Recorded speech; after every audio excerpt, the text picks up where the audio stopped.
Peace to the family. Peace. Assalamu alaikum. Hotep. Namaste. Jambo. All the greetings of love and light to the darkest minds of the light. And peace to the family who is you've been waiting for a while. Oh, I'm tongue tied because when I get tongue tied, there's something good coming up. So I will be introducing because we want to get this going. Our guest is here. Mhm. We have a very special guest. We want to get this going as soon as possible. So, ladies, we're going to go around. I am, you know who I am. I'll introduce myself last because we got the Dr. Umar waiting. So, oops, dang, I gave it away. Anyways, live TV. But we'll start with Dulcinea, and then we'll just go around. Ladies, introduce yourself. Don't forget to tell people what you're drinking. I'm sipping on just some regular black orange pico tea. So, Dulcinea, take it away. What are you sipping on? Yes. Hi, everyone. My name is Dulcinea. Shalom. Peace and love to all.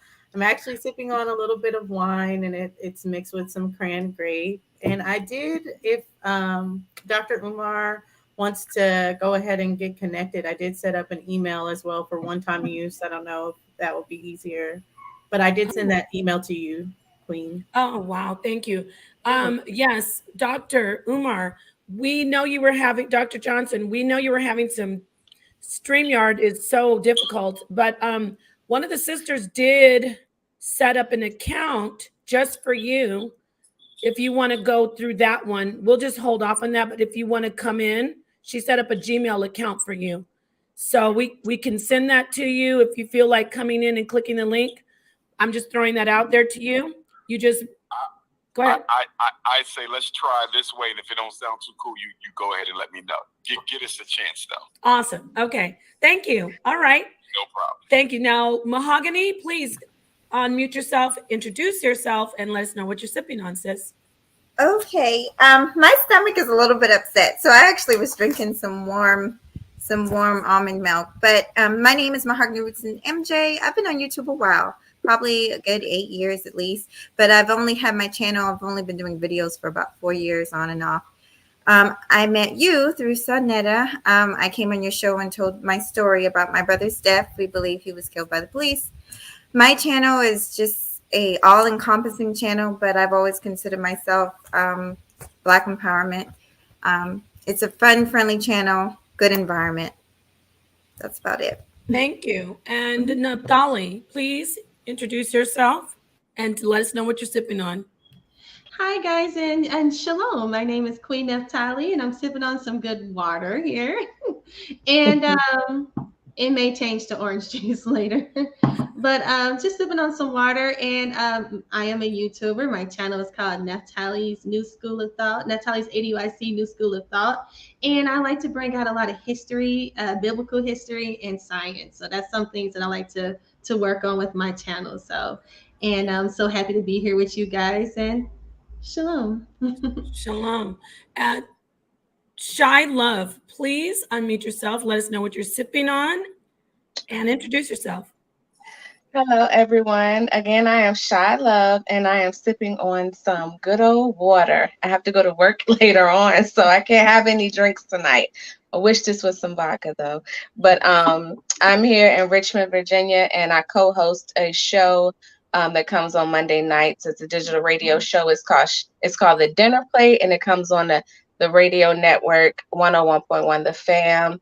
And I met Nepal last year when a good friend of mine, unfortunately, his daughter was killed. And Nepal helped us to advocate for her and her family. Thank you so much. And you know what? Shout out to King Shah and Tasia. Justice for Tasia. Go to that brother's channel. And Dr. Umar, we will talk to you hopefully a little bit about that if we have time. I know you're on a tight schedule, but yeah, that was very tragic. A lot of sisters, a lot of our young women being taken or going missing, and not much is being done about it. So thank you for bringing that up, Shy. In Motion, please introduce yourself and let us know what you're sipping on. Hi, I'm Sunu from In Motion Counseling. I am drinking some matcha green tea, and I have it watered back up just But I want to say that I'm an LMHC here in New York City, actually Westchester County as well, and I counseling families, and very, very, very committed to helping and encouraging the Black community to further the mental health awareness. Beautiful. You have a lot in common with the doctor, who is also a psychologist. So yes, we have some conversation about the mental health of our people. We're going to try to cram all that in with the good doctor. Hopefully we can get some good dialogue on that. Last but not least, or did I get Freedom? I know Freedom, I have you, right? Yes. Well, I am sipping turmeric tea with Yummy. honey and lemon, and it is delicious. Okay. I'm from Delaware. I've had a channel called Talk Black to Me. I'm starting up one very soon called 302 Speaks Out, because I think Delaware has a lot to say and a lot of information that's coming from Delaware. And I want to start that channel so we can start being heard on the YouTube channels. And I'm a community activist. I work well with others, and I'm just saying I'm happy to be here. I love you, Nepal. You know that. Dr. Umar Johnson, a great friend and brother. I would consider him a little brother of mine. And I'm just here, and I love it. I'm so glad I'm given the opportunity to speak with you, sisters. And I'm excited to have all of these sisters here, all of them doing such great work in the community, and the family out there in the audience. Dr. Umar Johnson, thank you so much for having the patience when you were trying to come in, and now waiting for all the sisters to go through and introduce themselves. If you are not familiar, if you've been living under a rock for the past, what would we say, 10 years? Dr. Umar has been? It'll be 12 years tomorrow on the national and international level, and 25 years overall. Wow, that is amazing. Now, there are so many titles that Dr. Johnson has that fit him. But the first one that I would like to say, I know you're definitely a doctor, you're a psychologist, but he is a Pan-African activist. He is all about the children, as far as the mental balance and the mental state of the youth, as well as he advocates for the women and for basically for all of our people. So Dr. Johnson, that wasn't even enough of an introduction. I'm sure you can do a lot better. So can you just, if you don't mind, give us a brief introduction of you and who you are and what you've been doing in the past, over the past decade. Could you do that for the audience, sir? Certainly. Doctor of clinical psychology, certified school psychologist, certified school principal, founder of the FDMG Academy, blood relative to Frederick Douglass, former minister of education for Marcus Garvey's UNIA, parent advocate, special education expert, evaluator, anything that has to do with education and mental health pretty much is my expertise. I'm a Pan-Africanist, a Garveyite, an activist. That probably sums most of it up. An author, 2 books, Psychoacademic Holocaust, The Special Education and ADHD Wars Against Black Boys, as well as my current book, Black Parent Advocate, The Art of War for Dealing with America's Public and Charter Schools. And coming soon will be For Sisters Only, The Rules of Romance. Oh, okay. We could start right there. I think the sisters want to start there. Would you like to start there and just give us some background on what that actually, what kind of research you did and what the book is about? Yes, indeed. For Sisters Only, The Rules of Romance comes from my 25 years of being a child therapist. When you're a child therapist, you actually end up becoming a de facto relationship therapist, because all issues that children have are related to the issues their parents have. And so in trying to address a child's behavior issues, learning problems, suicidality, low self-esteem, anxiety, you have to deal with the way he's being raised by his parents, because all mental illness grows out of the family system. And so often you end up trying to teach the parents how to work to get it better for the child. And so child therapy often ends up becoming parent therapy. And so with that, I have seen how so many of our women, many single Black mothers, as you know, most of our children are raised by single mothers. I've started to see themes. I've started to see consistent issues that were arising amongst the women. And that gave me the motivation to write for Sisters Only, the Rules of Romance. So for example, number one of the most dysfunctional core beliefs that some of our women have is that you have to have a man in order to be a woman. This is a very dysfunctional belief, because what it does is it leads a lot of women to prematurely select men, not because they're the best fit for them, but because they have a core belief that they need a man in order to be a woman. A lot of women, their self-esteem, their self-concept, their self-worth, their self-belief is in large part derived from whether or not there is a partner in their life. It's not sex. It's just the self definition of a woman needing to have a man. So that's number one. Number two, you also have this unmet childhood need. So all of us need love from our mother and father. We need reciprocity from our mother and father. We need intimacy from our mother and father. We need to feel valued by our mother and father. And when you do not get that, when the woman did not have her womanhood validated by her father, see, your mother teaches you to be a woman, but your father actually validates your womanhood. And a lot of Black women never had their womanhood validated by their fathers. And so vicariously and unconsciously, their relationship behavior is a pattern of trying to seek that validation that can only come from a father from another man. Wow. And then the last one I'll say quickly is we have this dysfunctional hero personality, the savior, as I call it. Many Black women put themselves in a savior role where they go into the lives of dysfunctional men and they say, I can't leave him because he's an alcoholic. I can't leave him because he's physically abusive. I can't leave him because he's suicidal. I have to stay and help him fix himself. And so they create this idea of themselves as this savior, which basically justifies them allowing themselves to be taken advantage of, abused, exploited, so forth and so on, because they see that man's life as their own personal crusade to fix. Yes, thank you. I'm going to let the sisters react to that information that you just gave us. I want to ask you, would you say that a lot of that comes from not just the modern social programming, but would you say a lot of that comes from the slave epigenetic trauma, or just? I would say to some extent it does, but I would go a lot deeper. I would say it comes from intergenerational dysfunctional patterns of womanhood. And I would also say it comes from intergenerational dysfunctional social conditioning from Black religion.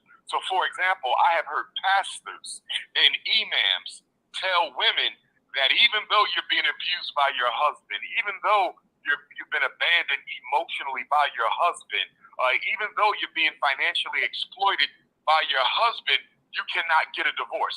God will look negatively upon you if you leave this financially exploitive, physically abusive relationship.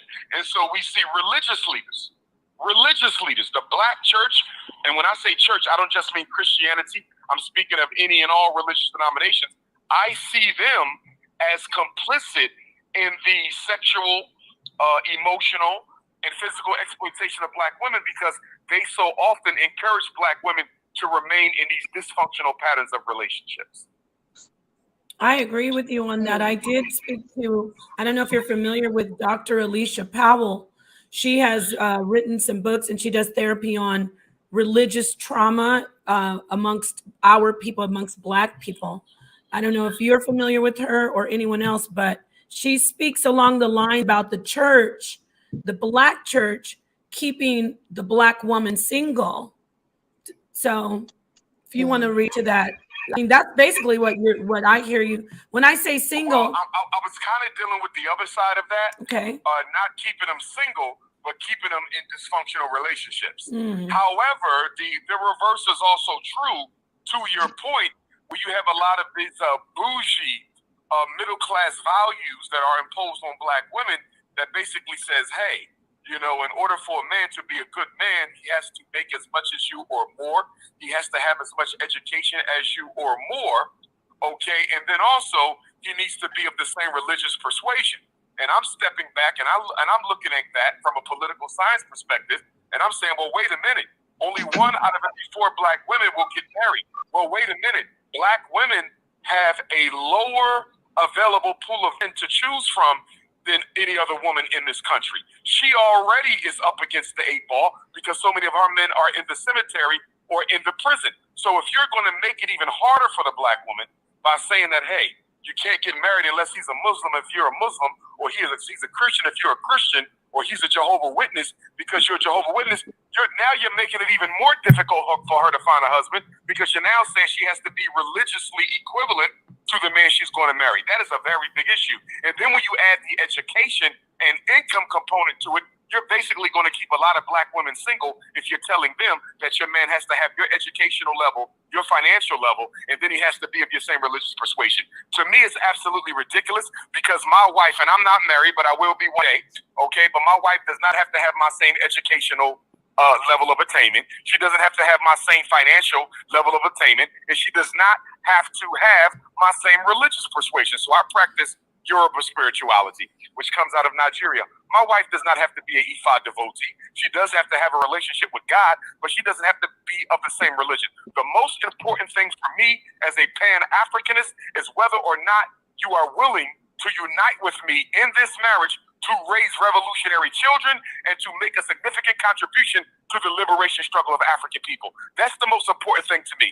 Not whether you're a vegetarian or not whether you're a Muslim or Christian or not whether or not you have a doctorate or not whether you make $80,000 a year or not. That's not relevant. What's most relevant for me is your consciousness, your mindset, the way you think, and are you willing to stand by me as we do what we can to liberate our people? That's what I value the most. Wow. So All right. anyone want to, please, ladies, jump in. If you have a question for the doctor, just speak up. Anyone? I'm just enjoying everything he's saying right now. I don't have a necessarily a question. Well, I do have a question, but I'll wait a few minutes. But I'm just enjoying everything. As they say, he said all the words. So Yeah, I definitely agree with what he's bringing out. We do need to rebuild, and a lot of things we shouldn't be, worrying about. A lot of women have a very long list of requirements, and a lot of their requirements of the things that should be at the top of the list should just be things that are like, do we get along, and actually, building together and actually building up with each other. So I definitely agree with that. Yes. I like the part. I don't want to interrupt which one speaking. It's okay, Frankie. I was going to say that I think it's sad sometimes when a woman is going through something with her better half or boyfriend or whatever, that they have a tendency of taking it out on the children, and they don't sometimes see that staying with a man, like Dr. Moore was just saying, that is bad for them, a man that's getting high, drinking, or anything of that nature, and they stay with these men. And they don't realize, and I never can understand this, how they don't realize that it affects the children as well. And when they break up with the boy or whatever, or going through something, they take it out on the children. Sometimes the women or the man, I don't know however, but most of the time I hear it's the women, take it out on the children when the children looks like the father. What do you say about that particular person? Right. It's very true. I see the same thing in public schools or charter schools where teachers will take it out. If they have issues with the man in their life, they could take it out on the male children in the classroom. That vicarious displacement is a very real phenomenon. Everybody has heard a mother tell their son, you look just like your father. I wish I never had you. You're going to be just like him. That type of emasculation of black boys, especially in this day and time where so many alternative lifestyles are being forced in our children's throat.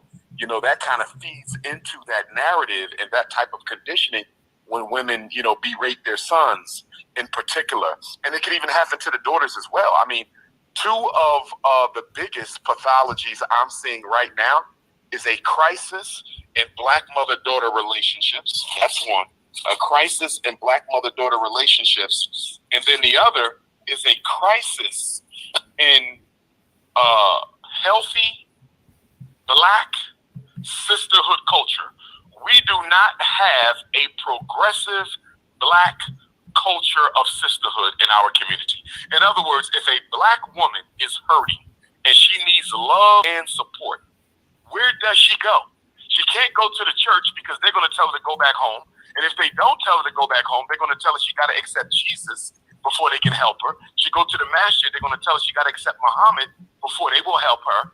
Black women don't have anywhere to go where they're not going to be forced into a religion just to get support and help. And I think a lot of black women would be less inclined to remain in these pathologically toxic relationships if we had a healthy culture of sisterhood in the black community. We do not have that. Black women, not all but many, are in a constant competition with one another for the ever shrinking pool of available black men that's out there. So since black women know it's not enough of the quote unquote good men to go around, they are on a subconscious and conscious level at odds with one another because they know it's not enough for everybody, and so they're fighting, directly and indirectly, verbally and non-verbally, to make sure they box out the next sister for the next available brother who's coming. Wow. Can I just I'm going to just jump in there because I'm not on social media. I don't do. I also have to agree with the doctor about that. That was something that I was speaking with my husband about, is the fact that, I feel like a lot of us black women are at competition at work, anywhere, in a lot of spaces. And I am interested in knowing how can we heal that tension that we do have with each other, because we all are going through the same thing. So we all should be able to unite under that umbrella. Is it due to men? I'm just really, is that the main component? And then you mentioned the mother-daughter situation. What is the, what is happening with that? I'm really interested in knowing why women are having problems with their daughters. Is it jealousy? If you can expound further upon that, Dr. Umar. Naphtali, can you, one moment, Dr. Can you hear us? Can you hear? I don't think you can hear us, Naphtali. Can you hear us? I can hear you guys now. Were you guys saying something? Motion was. Yeah. Motion. It's okay. It's okay. If we could just hold on, hold your thought, Naphtali, because you got to speak up a little bit more emotion. I don't think she could hear you, but she's gonna ask you a question, and then we're gonna go back to Naphtali's question. Doctor. So not so much as a question as just a contemplation on what he just spoke about. And being a woman of color who does not, I don't really, literally, I don't do social media. I don't have I'm not really on a lot of different things, but just having this meeting you all tonight, hearing about you, but then, your spirit are just really, vibrant and beautiful.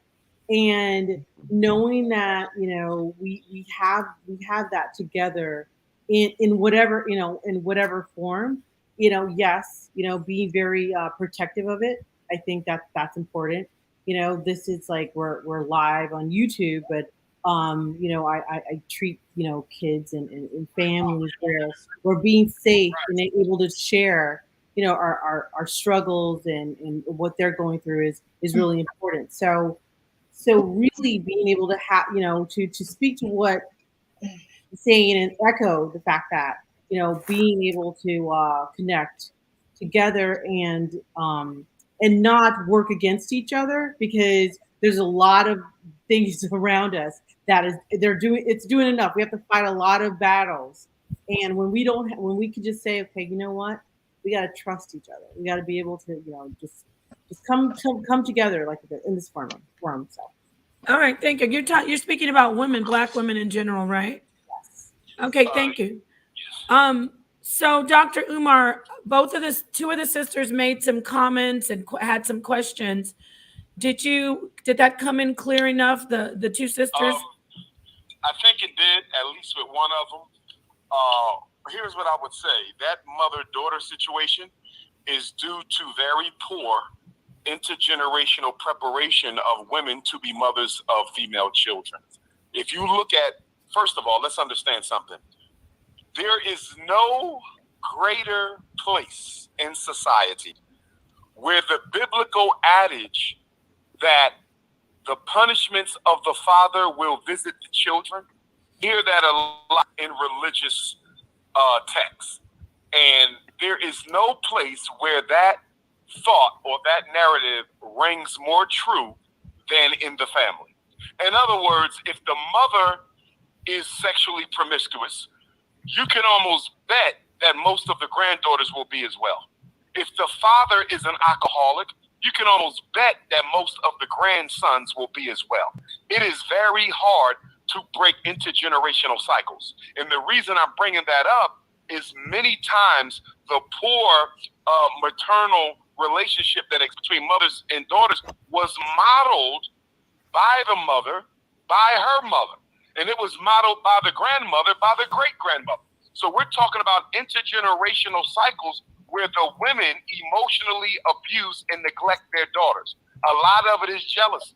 I see this on a regular basis where Black mothers, although they love their daughters, they're proud of their daughters, but some of them can be jealous of the fact that the daughter has achieved things that they themselves have never had an opportunity to achieve. And then on the other side, lack of humility could also contribute to this problem by the daughters themselves. In other words, I went to college, you didn't, you can't tell me nothing. You know, I got married before I got pregnant. You had all of us out of wedlock. You can't tell me nothing. I bought my house. You never owned a house. You can't tell me nothing. So it can be triggered by the mother's jealousy for the daughter, okay, as a result of intergenerational conditioning, or it can be triggered by a lack of humility on the part of the child towards the mother. But regardless of the direction that it takes, it is a very big reason why so many of our young girls move out of their homes and into with these boys, these young boys, where they're being sexually exploited and emotionally devastated because they couldn't wait to get away from the mother who emotionally abused them as well. And when you have a Black woman who don't have a father in her life and an emotionally abusive mother, that's a recipe for teenage pregnancy. I tell people all the time, teenage pregnancy is not about sex. Teenage pregnancy is not about promiscuity. Teenage pregnancy is about girls who are lonely, isolated, nobody to turn to, daddy's not there, mother is emotionally abusive, and the only place I can go to get away from this pain is into a boy's arms who's going to do nothing but exploit me sexually, and I'm going to end up with a child. Teenage pregnancy is about emotional abandonment. It is not about sex and promiscuity. Wow, I just have to say, ladies, I know you can chime in. I agree with that about girls. You need that father figure to really help build your confidence later on in life. But let's talk to you, Dr. Umar. I'm going to let you ladies comment if you want to, but I want to throw this question out to Dr. Umar. What about the many sisters, the many women who grew up without a father? You know, they're at that point now where they're okay with, you know, trying to fix up a man and he's not being fixed up. How do we address them? How do we speak to them? And who gets to decide, or who can help, I should say, who can help people, these women, decide, okay, don't walk away from him. It's just that he's trying his best. There's potential for him to be a good husband, or, you know, on the other hand, get away from him. He's exploiting you. So that was a lot to unpack, but I hope you can give us a good response about the women needing that guidance, and then who can we rely on for that guidance? Well, again, I think it goes back to the need for a healthy culture of sisterhood in the Black community, which does not exist. We have a lot of cliques, a lot of female cliques in the Black community, but we don't have a healthy culture of sisterhood where women who need a sister shoulder to talk to cry on, they have nowhere to go. Black women are so judgmental towards each other. They're constantly comparing clothes and hair and body shape and skin tone and who's more attractive and eyelashes. It's just a competition, by any means necessary. And the casuals are all these young girls out here, who don't have anybody to turn to. I'll give you an example. When I work with young boys, I can get men to work with young boys. I can get them quick. They might not be consistent, but I can get men to work with boys. The minute I start looking for women to work with girls, right from the gate, they are so repulsed by the idea. Not all sisters, because you have a lot of sisters who gravitate to the young girls, but a lot of black women, the first thing they say, oh no, I'm not working with those. They too disrespectful, they too smart, they're butt bigger than mine, they breast bigger than mine, I can't tell them nothing. And it's like, my goodness, you haven't even given it a chance.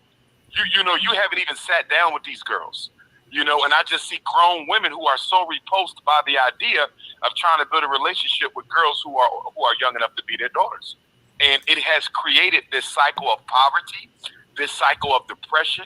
We now have black women who are having nervous breakdowns. I mean, you could hardly find a black woman with a nervous breakdown 100 years ago. Now you see black women having nervous breakdowns, black women be addicted to cigarettes, alcohol. And here's another point. And this is a very important one. I want y'all to hear me clear on this. Black women are the only women in American society who have been stripped of their right to be feminine. I got to say that again. Black women are the only women in this society who have been stripped of their right to be feminine. What do I mean by that? Black women are victimized by this super strong female syndrome. Y'all have to be strong all the time, never vulnerable, never weak, never in need. It's like if you see if a black woman, another black woman crying, girl, we don't cry, we strong. Wipe your eyes. But she's hurting. Let her cry. Crying can be a very healthy way to process one's pain. People need to cry. But guess what? No, we don't cry. We got to be strong. Girl, you better go to church. You better go get Jesus because you're looking real weak right now. Black women are not allowed to be feminine. They're not allowed to be vulnerable. You guys are held to a standard of strength that even Superman and Batman can't even live up to on an everyday basis. And unfortunately, many black women have endorsed this superwoman syndrome that denies black women the right to be vulnerable and needy. And as a result of that, a lot of black women who need therapy won't go for therapy. A lot of black women who need hospitalization go for hospitalization. Why? Because they don't want to disappoint the sisterhood, because the sisterhood, the same sisterhood that doesn't support them, has told them they are not allowed to be vulnerable. If a Chinese woman says, I want a husband, I'm tired of being alone, she's just being a woman. If a Latino woman says, I need a man to help me raise my boys, I can't do this on my own, she's being a woman. But if a black woman says she's tired of being single, if a black woman says, I need a man to help me raise these kids, she's weak, she's thirsty. Black women will criticize and condemn her. And that is the pathology that sisters have to face. That is 100% true. I see In Motion unmuted. She's a psychotherapist. Go ahead. You want to add in? You want to respond to that? So I just want to just kind of give a little bit, because of when we talk about it being, it being endorsed. I mean, I know that, that definitely is a part of intergenerational trauma. It is definitely a part of how are we going to survive, and this is what we do, and so not so much an endorsement and like saying, okay, this is what it is and let's move it forward. It's just a survival mode, right? It's like it's either fight or flight, right? It's like, how are we going to? I think it comes from slavery. It's definitely intergenerational. There's and that's what we don't really consider, the fact that we're human, so we're made of our minds, our thoughts, our feelings.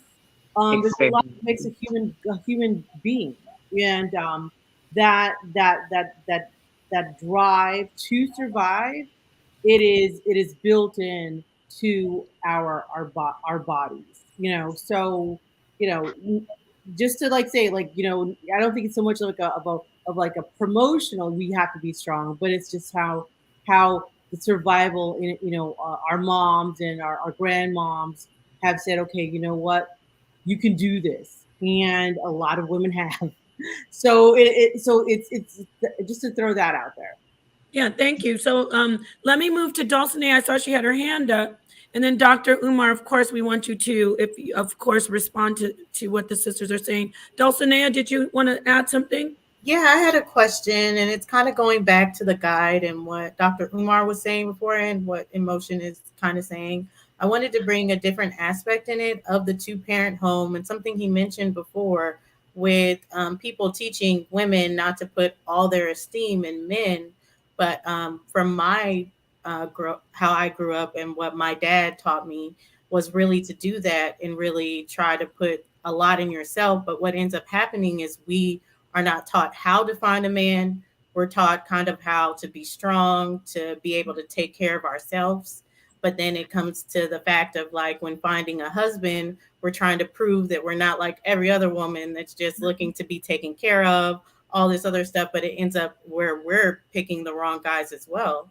So what happens? Like, what is the advice to really show younger women how to go out and choose a man, and especially with saying not to really focus on having the same religion, different things like that. Where are the good men at to find?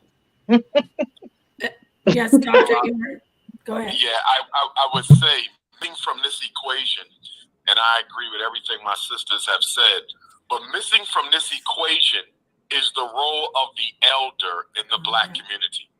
And I would say that after the Black middle class, you know, who I believe have been missing in action since Dr. King's assassination, second only to the Black middle class who have turned their backs on Black America, I would say the Black elder class has also turned its back on the Black community.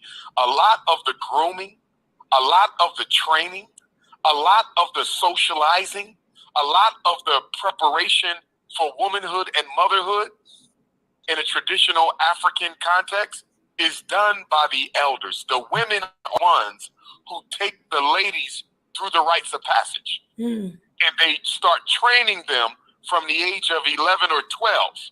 Okay?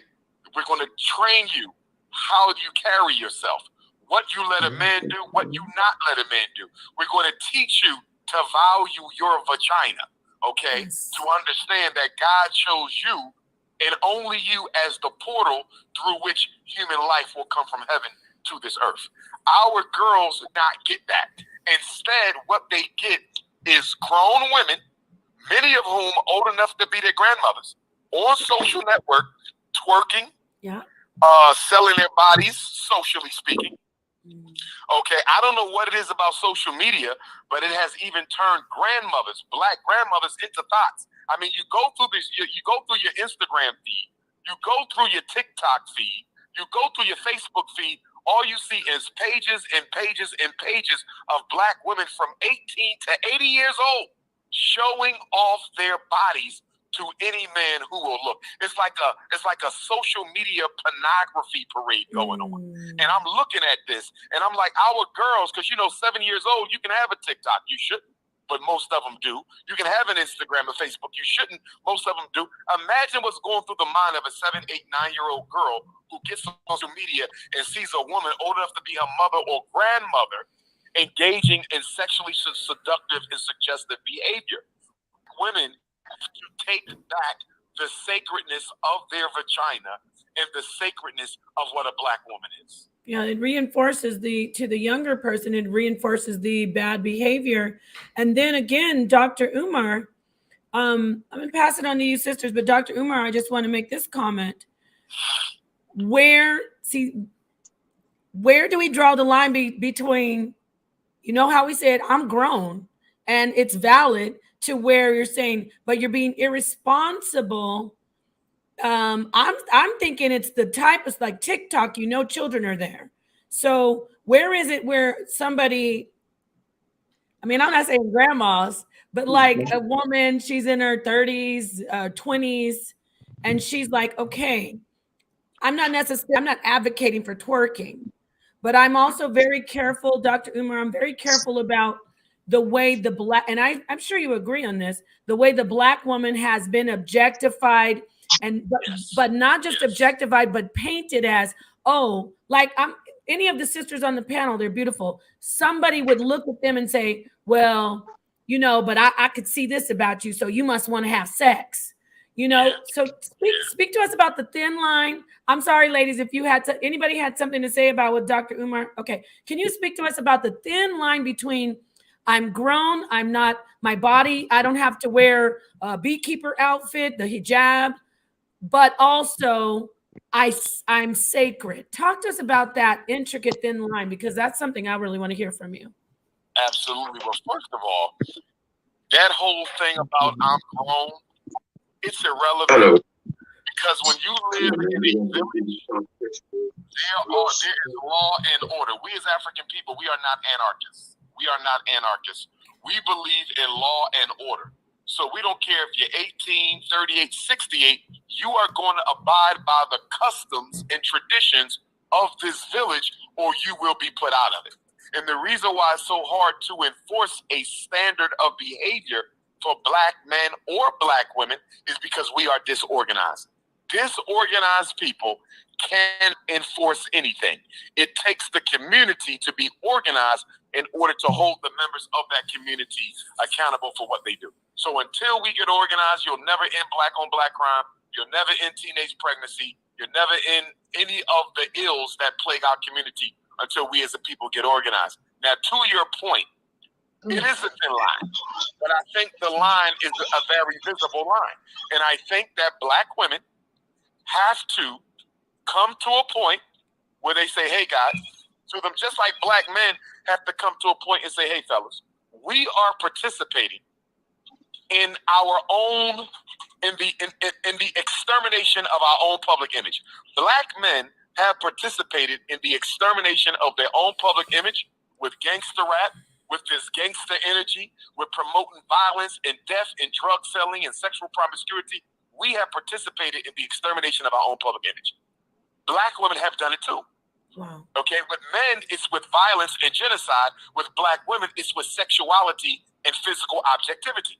Because when you look at the way we raise our girls, Black girls are being sexually objectified by their mothers, 6, 7, and 8. She's not doing it to sell her daughter's body, but consciously, she's dressing this girl in sexually promiscuous ways where the girl is picking up on it, and now she thinks the best thing she can do is to attract male attention at 9, 10, 11, and 12. And so there has to be a code of conduct where we say, hey, we are not going to undress our daughters. We're not going to dress them up the way that we dress. We're not giving them lipstick at 10 and 11 and 12.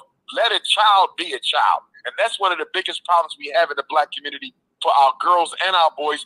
We have taken the sacredness of childhood out of the Black community. Childhood is supposed to be a time of innocence. You have fun. You go to school. We have taken that away from our children, and now they're learning about sex. They're learning about gay sex and straight sex at 5, 6, 7, and 8. They're learning about marijuana. They're learning about prison. They're learning about death. All these things that children traditionally were protected from, the Black community has now allowed children to experience these things at 7, 8, and 9. And with Black women, as beautiful as y'all are, I love the Black woman's body. I love a curvy Black woman. But at the same time, a balance must be struck. See, that thin line is about deciding where does the balance get struck. You know, okay, maybe we need to scale back on the way that we're dressing and maybe only do it on the weekend. You know, maybe only do it on certain holidays. There has to be a code because right now, every day, all day, more often than not, Black women are leading with their bodies, which is feeding into the narrative that they are sexually free with themselves. And we know Black women are not. Okay, even some of the most scandalously dressed Black women are very have a strong degree of sexual integrity. True. But nonetheless, all people see is what's in front of them. And so Black women have to strike a balance. You ain't got to cover up like a Muslim sister, but there has to be a balance struck because, again, Black women are feeding into this narrative that she's a Jezebel, that she's sexually free, and she's available to anybody. And that's why it's so hard for men who abuse women to be held accountable for it in a court of law. Okay, Black women is the least protected woman in this society. And even in the court of law, men who abuse Black women sexually, Black or white, are least likely to be held accountable for it. Wow, let me jump in. Sisters, you can jump in too whenever you feel. Yes, Chai, I'm just gonna say this, and then Robin, everybody. But I do want to put this out on the table.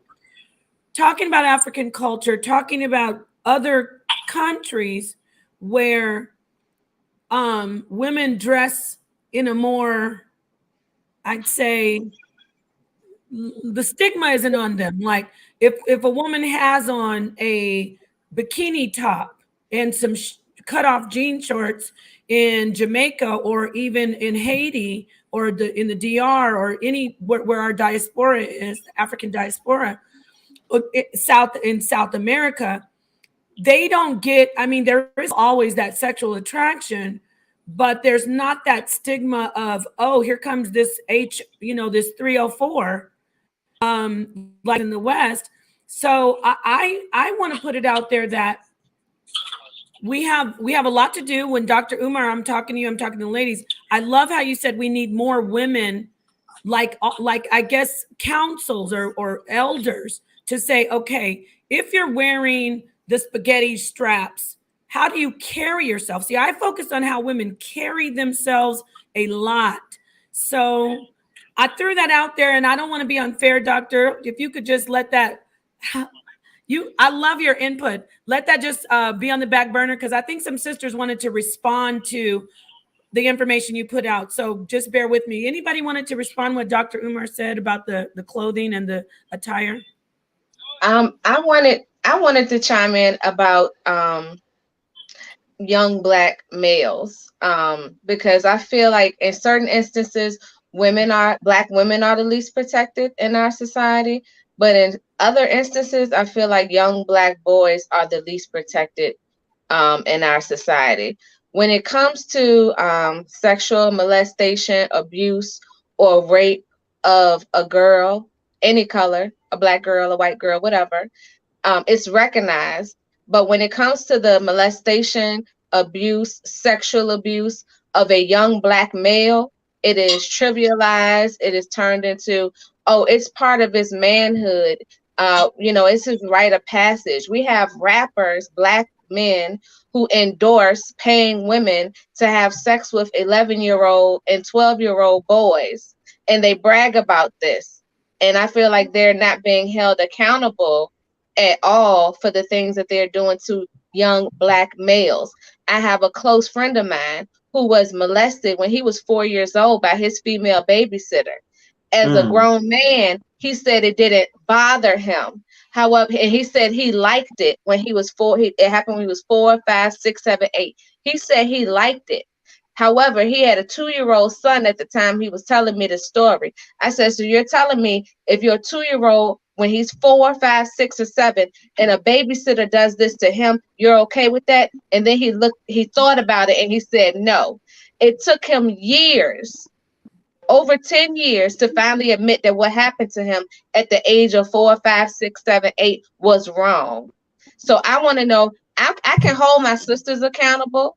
We can create councils. You can reach out to me. We can reach out to each other. We can have our unity. I want to know who's going to hold these young Black men accountable for when they do these things to our young Black boys.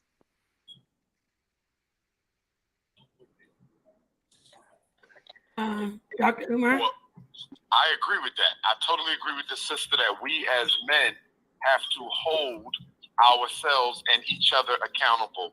One of the reasons, not to get off topic, but one of the reasons I'm so anxious to get this Frederick Douglass Marcus Garvey Academy School renovated, and Sister Freedom has been here, is because we as Black people need space.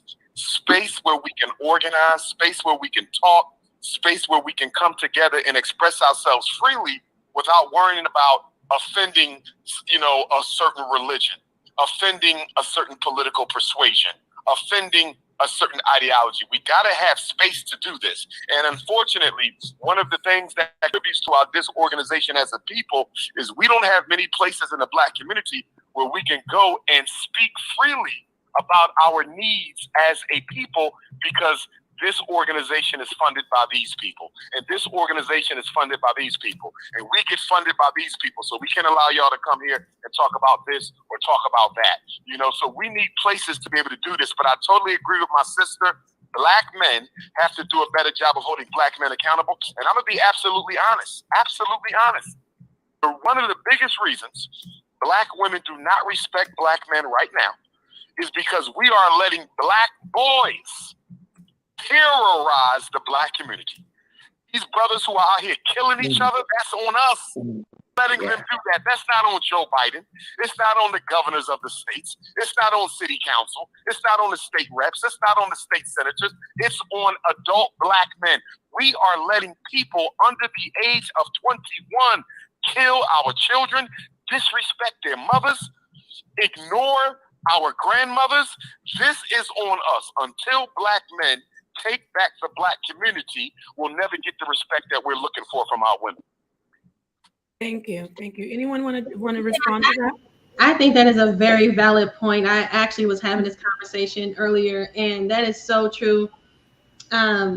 The violence that's within our communities, we can't just keep holding liable other races for things that we do as a race. We have to start taking accountability for our actions and for the things that are happening, because the black on black crime, yes, slavery, Jim Crow, all those things, but that doesn't mean that we should be causing harm against each other. You know, I live in St. Louis, and when I tell you the amount of violence here is just out of control. And I'm at the point where I'm like, I gotta get out of here, you know. So you can't even walk up down the street. So it's like, but it's not the white man that's in my neighborhood. It's my own brothers that's doing it. So, and I'm glad that, you know, we are not afraid to speak on these issues that are happening within our community, and maybe we can start healing. And also what you said about the women, I walk around, I'm in Walmart, and I'm seeing women wearing outfits and clothing that I go like, only a stripper on the stage would wear, and it's 3:00, you know. So and they have children following behind them. So I don't know what's going on with our women, and we all need to, I guess we don't have to have this conversation one day, because it's some things that are happening in our culture that is that needs to be addressed, really.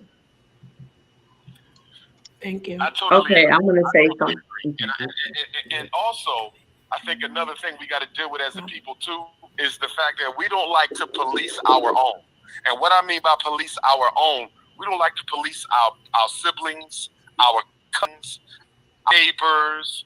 You know, one thing about the black community, we will hold somebody else accountable.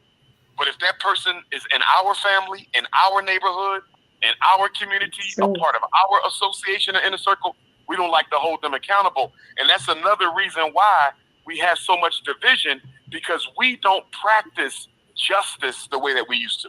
We used to be a very just people. We used to have very high integrity. If you did something wrong, I don't care who you were held accountable. Not anymore. We will turn a blind eye if it's our brother, turn a blind eye if it's our sister, turn a blind eye if it's our friend. But if it's somebody we don't like, we'll hold them accountable real quick. But if it's somebody we love, we'll ignore it. Thank you. Now, Freedom wanted to make a comment or has a question. Go ahead, sis. What I was going to say was not to get on the religious tip at all, because there's a lot I could say that is wrong in Islam that I have learned throughout the years. But when I was practicing Islam real heavy, I learned a lot, especially about wearing the overgarment. I felt protected when I wore the overgarment. It was one of the best times of my grown-up life. It's a big difference. You know, Natalia, I wanted to say I agree with everything you were saying as well. But in Islam, the women, as you know, wear the overgarments. And one thing I can say about it is that when you're in Islam and you're growing up in school, the girls and the boys are not in the same classes at all. Now, a person may not agree with that, but I believe that a woman, a female entity, has to be taught to deal with the opposite sex, as Dr. Umar has been saying tonight on the phone. But what I'm saying is, in Islam, they teach you how to deal with the opposite sex. And I thought that was one of the best things about Islam that I ever dealt with. You know what I mean? Like I said, there's a lot I can say that is wrong, but me coming up in Islam for over 20 something years, my experiences in it is that wearing the overgarment, I felt safer in my overgarment than I do now outside of it. And actually, I want to actually go back in it because I felt different. Now I feel somewhat naked, wearing tights, wearing jeans, even, you know, a lot of things about it was safer than I say it is now, wearing regular clothes. I want to That's all jump I in have to as say about well. it. Dulcinea, thank you, Robin. Dulcinea would like to add something, Dr. Umar. Go ahead, Dulcinea. Yes, and Robin, I definitely agree with that. And I kind of want to back up on what Shy Love was saying about like it's coming from our boys being over sexualized, and kind of play devil's advocate for our women that are being sexualized. A lot of the times it comes with young girls. We do start off as we want to hold ourselves and carry ourselves a certain way, but then we notice that our men aren't attracted to that. So we do over sexualize ourselves so we can get the attraction of black men. Because if you're like a nerd reading books or anything like that, they're not interested. So how do That's we come back our young boys and be interested into the right things so our girls can reflect that when they're trying to attract men? I think that's a good I, question. I What do you don't say about that? I Oh, I I don't agree. I'm gonna say this I to don't her. I don't agree Okay, with I'm that sorry. at all. Shy, But don't Shy, let hold your, I Shy was gonna Love. say, don't let the outfit fool you. I'm a nerd. No, no, Oh no. yeah, I understand. I'm a And nerd too we as far as that, but but I would say that when I was not sexualizing myself at all, like it was like no attention, there has to be some form of sexual base that like black men do like, even if it's like showing mm-mm. that you have the curvy or anything Yeah. like that. So there are two sisters. I don't agree because Yeah. if you changed who you were to just attract a man, then you're not gonna attract the right man. We have to be ourselves at all times so that we can attract the right man. Because the gentleman that I'm currently dating, he I can have on whatever and he's still attracted to me because we get along, we have that connection. It's not just about the physical. So for me, I would say continue. You could be sexy with whatever you have on. You could have on a sweater and some leggings that even cover your butt and still look sexy. It's just about the way you carry yourself. And I don't think that any woman should change the way she's dressing to try to attract a man, because she's going to attract the wrong man. That's my Okay. opinion. Well, Thank I'm you. gonna say this: when I was in Islam, wearing the overgarment was very sexy to men, and I was Okay. covered up. Okay, sis, that's true. In Islam, it is very attractive to that type of brother. But let me I'm gonna in motion. You can come right in right after Dr. Umar because I want him to react to the two sisters, the both sides of the spectrum. What do you say about those sisters? What they had to say, Dr. Umar? I see where they're coming from. I think they're both accurate.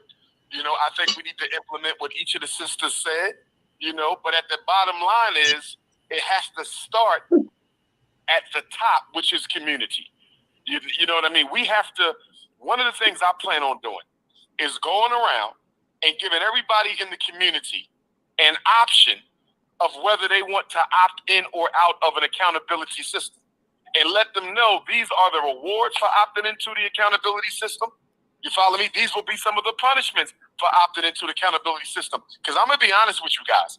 Even though black people act like we don't want to be accountable to each other, if we knew it would work, if we knew it would be in the best interest of everybody in the community, the elders, the babies, the boys, the girls, the mothers, the fathers, I think we would do it. We would do it because all people by nature are social beings. None of us are born to be isolated. None of us are born to be lonely. Black people don't want to be out there on their own the way that we are. We want to be part of a system of accountability. Children crave discipline. That's why they join gangs. That's why they join gangs. When they don't have enough structure in the home, they will go and join a gang. Now, fortunately, the gang will end up having them engaging in behaviors that are counterproductive to what the community is in need of. But guess what? They're given structure, they're given identity, they're given a task to complete. Gangs show up when families do not work. Whenever you have families, you don't need gangs. When you don't have families, that's when you get gangs. So I agree with both sides of the equation, but it starts at the top. We have to come together and we have to be willing to be held accountable about one another. And that's a little bit of the problem, because black people don't like to be held accountable by black people. Police can stop us all day long, right? City can give us tickets all day long. The government can require us to do stuff all day long. But when black folks say, you know what, we got to hold you accountable for doing this, we get a little bit of an attitude. But I think that as Black people begin to see that you stand to profit more by being held accountable than not, more of our community will be willing to join in. Thank you, Dr. Umar. In Motion, you wanted to add to the conversation, please? So with that, we have the yin and the yang of life. So yes, it comes from the top. Definitely, there needs to be structure. There needs to be like this organization. At the other side, what makes us as not just people of brown skin, but also American. You know what I mean? It's that sense of individuality. It's a sense of like being able to love thyself. Like be able to say, okay, I love me, and then the thing that actually is these kids are drawn to is I mean, not so much of being told what to do, but it's a sameness. It's a sense of like, okay, where am I gonna fit in? How am I gonna be seen? And it's not just in the Black community. There's an epidemic in the white community with the incel. So there's all of this sense of like, how am I going to be connected, and how is my uniqueness, my own sense of culture. Nobody grows up in a we're all different people of different types of religions and spiritualities. But how are we going to be able to be ourselves and be accepted by others? That is what these kids and people try to strive for, and it should be respected. It should be respected in that that multi the community structure. That's I'm just gonna throw that in there. Did you get that, Dr. Umar? I don't know if he's doing. Can you hear me, doctor? He might have put me on hold. Ladies, I have to go to work now. I wish I could stay on with you all. Yes, no, thank you for joining us, Shy, and we will see you next weekend, hopefully. Same time, Yes. same bat channel. All right, Yeah. and Dr. Umar, are you there? Peace. I'll talk to you soon, Shy. Thank you so much, sis. Thank you so much, ladies. I gotta get ready to wrap it up. I'm actually at the school right now. I got to meet with my contractor. We got a fence being put up right now. Let me say this, ladies. I want to come back for part 2. Yes. Let me know where y'all want to do part 2. If y'all want to do it in person, we can do it in person. Yes. Or let's get the StreamYard thing right so we can all see each other. But I love this conversation. We need to do it again. Count me in. Y'all have my cell number, 215-989. You're giving it to the whole world, though, doctor. Oh, everybody has my number. It's public. So I have to stop you. I don't know if you want the whole world calling you now, brother. It's okay. Okay. 215-989-9858. Take my number. Also, y'all know I work with parents who have issues with their children, education, and mental health. If they got IEP issues, autism issues, reading disability issues, ADHD issues, psychotic issues, emotionally disturbed issues, blind, deaf, brain injured, and everything in between, feel free to give them my number. I'm going to be speaking tomorrow in Waldorf, Maryland. It's a free event at the Graces Event Center, 4045 Renner Road from 2 until 6. And then I'll be in London, England, next Saturday, the 24th, speaking in London for the first time since 2018. And then I'll be in Uganda at the University of Kampala doing a one-day student conference in Uganda, Africa. I also have the Bronx coming up for Kwanzaa. If anybody needs my schedule of events, just shoot me a text and I'll send them all to you. And if you ladies ever want to put on something for the sisters, maybe we need to do something for the sisters, so let's do something with this and just let me know. However I can help out, I'll be more than willing to do it. Freedom, me and her, we're in contact, so y'all can give her the message. She'll give it to me and we can run with it like that. Beautiful. Real quick before you go, I appreciate you immensely. Much respect, honor to you. I have a sister on the panel. I'm not going to let her get away. I mean, I'm not going to let you get away until she tells you her actual life story, something that hit home. Go ahead, Naftali. Tell the doctor what you told me. It's about your movement. Yes, Dr. Umar, I'm actually a fan of yours. I actually utilized a lot of your resources. My daughter in the 4th grade, this was some years ago, she was actually subjected to everything that you had said. They were trying to put her in special ed because she was lazy. You say Black children are lazy, right? and you were like, make a meeting with the principal, sit down. You had all these different tips, and I was writing them down.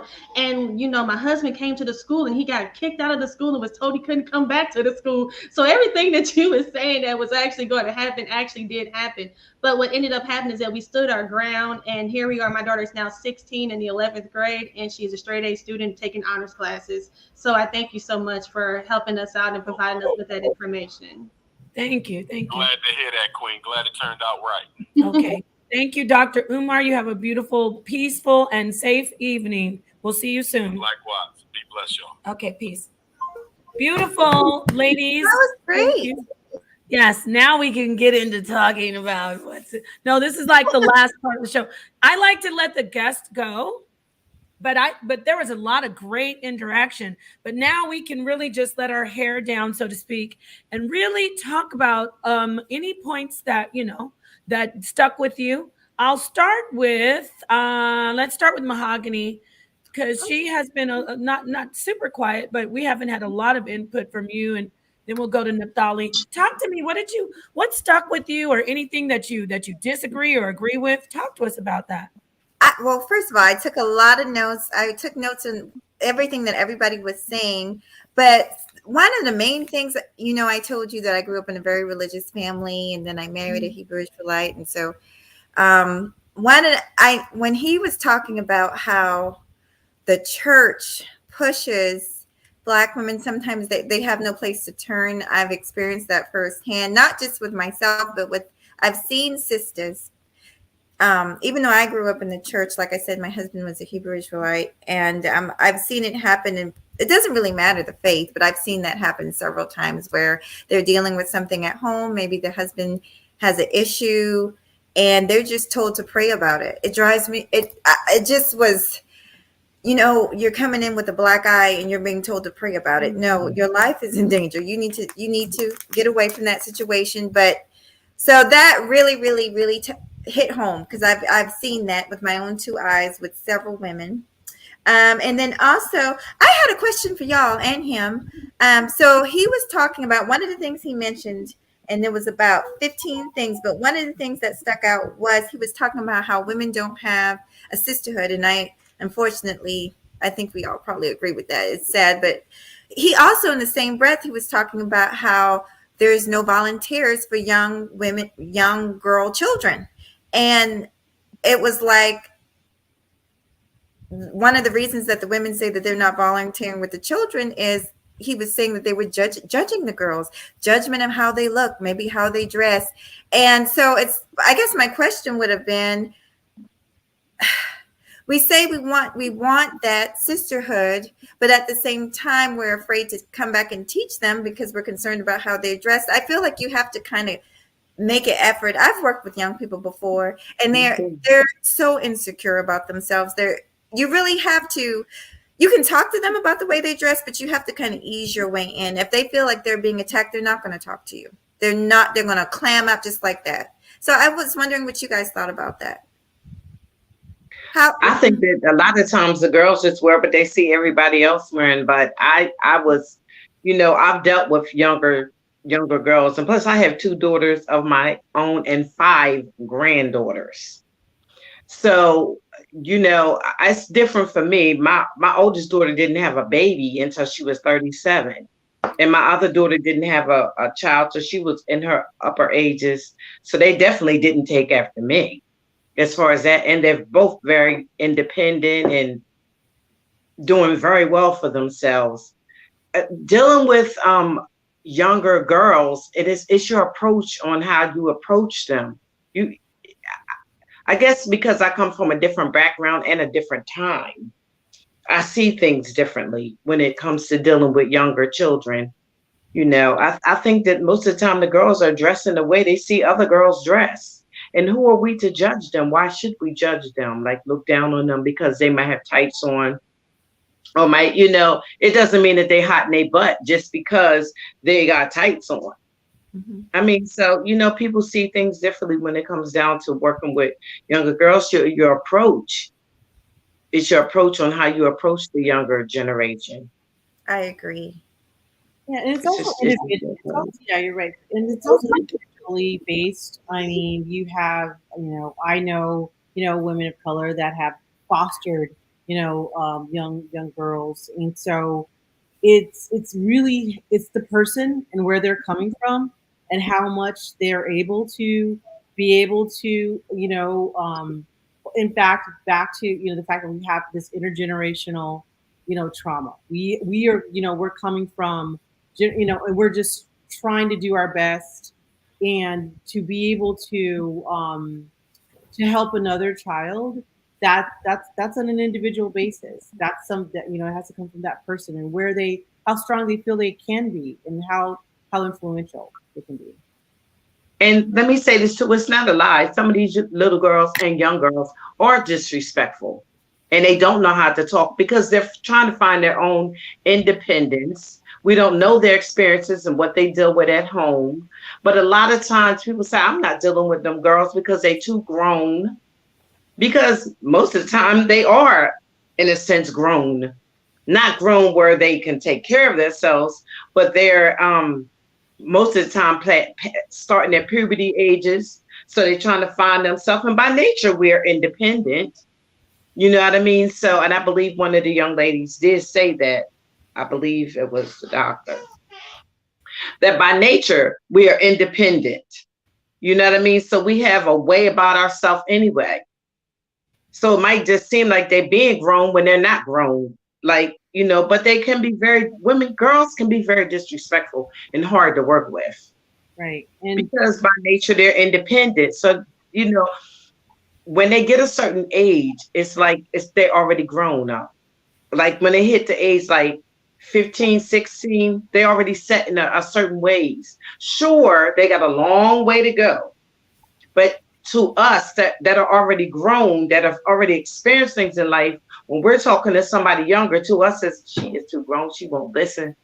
She just doing what she want to do. She just, you know what I'm saying? But because we have to be more patient because they're already getting in a certain mode, becoming a woman. And that's by nature. And the women. Just like, go ahead, I'm sorry. And the women, they're complex, we're complex beings, we're multitaskers. We can, and so as children, there is the attachment theory, the attachment theory, where that child, that young girl has a mom. There is a mom out there. And even though that mom may not be in the picture, there is still that imprint, that sense of connection. So when we're talking about mentoring or coming at young girls with, trying to get them motivated, that has to be considered, like how they are, in the universe. Because it's different. It's different than boys. And I was listening to somebody too. I'm sorry. Go ahead. Go ahead. I was listening to one of the young ladies talk about the guys whose babysitters have sexually, and it is molestation, whether they accept it or not. But a lot of times it is very true. Clarify that though. Yes, I want you to talk on that. How if it's a younger guy, it's molestation if a girl that is already grown up past her puberty ages like 15, 16, she watches somebody's little 5, 6-year-old or 8-year-old child and she's giving them fellatio or some old weirdness. I'm just saying a lot of guys have said their first encounter with sex is their babysitter. It is really weird. And they think it's some big S on their chest. Yeah. I mean, when the sister was saying it, I was like, wow, because they really, I've even talked to people that say, shoot, I say, you're in a relationship, you're getting ready, you ask them, what age did you start having sex? And when they say 11 and 10, I'm like, well, what little girl? They say, no, it was my babysitter. Yeah, I want to. And I think it teaches them to not have respect for women or something. Well, it starts off there. Robin, I need to jump in and I definitely, I want to also add to that. In our culture, I'm going to say the progeny of slaves, in our culture and even American culture, I guess I can't just say progeny of slaves, because you see all the movies like, oh, this grown 40-year-old woman's taking a 15-year-old guy in the bedroom and he's so nervous with his long white socks on and she's all sexy. That is definitely in our society looked at as, oh, good job, big man. But it's still these men, and it's not, we're not bashing the victims, because that's what they are. They're victims of sexual sexual abuse. They're being exploited. These young, so let's throw that out there. Yes, I want y'all to talk on that. What anybody? And let me say this too, Nepal. Let me say this too. Why I asked one day a teacher called me and said that my son was doing something in school. I said, okay. And he said, well, you know, like him and the girl shouldn't be like attracted to each other. I said, are you serious? If you put a girl and a guy in a classroom together, what do you expect them? It's by nature they're gonna like each other. But then you get your child home and you're arguing with the child about liking the girl or liking the boy, but you put them in the schools together. That's the reason why I brought up the Islam thing. Now, like I said, there's a lot I can say bad about Islam, but what I will say good is about the separation, and you need to be taught to be with the opposite sex, because you cannot call me saying to me, oh, your daughter did this or your son did that. It would be my responsibility. I would then have to look at myself and say, well, you put the child in a school where there's boys and the girls in the same classroom, and when they get to a certain age, puberty ages, and it's like an attraction, like a magnet, and now they are attracted to each other, and you know what I'm saying. So then you mad at the child. You have to really sit down and talk to them, or you have to find other means, because they're not ready yet. But you can't stop nature. They may not be ready, but nature is ready, and that's why nature is pulling them together. Now, a lot of times people can't understand that, but it's true. I mean, I want to know what y'all think about that. You're muted. Yeah. I was like, can you not hear me? I was just going to say that. Yes, we can add, let's tie that into what we talked about previously, because is it appropriate for a pubescent or, 15-year-old, maybe they're just getting out of puberty. That's a whole different conversation. But is it appropriate to put a sexually charged person who's possibly hypersexual because of the hormones in a babysitting situation? Well, I'm going to say this, and was somebody talking? Did I cut someone off? No, I'm not saying y'all wait. I'm not saying 15-year-olds can't babysit. No, I got that. Yeah, go ahead. No, what I was saying is that I believe that we need to hold the women accountable as well as we hold the men.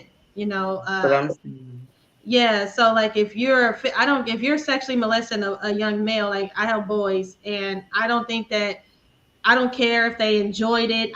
Because at the end of the day, it's going to do something psychologically to them that is going to cause a disturbance.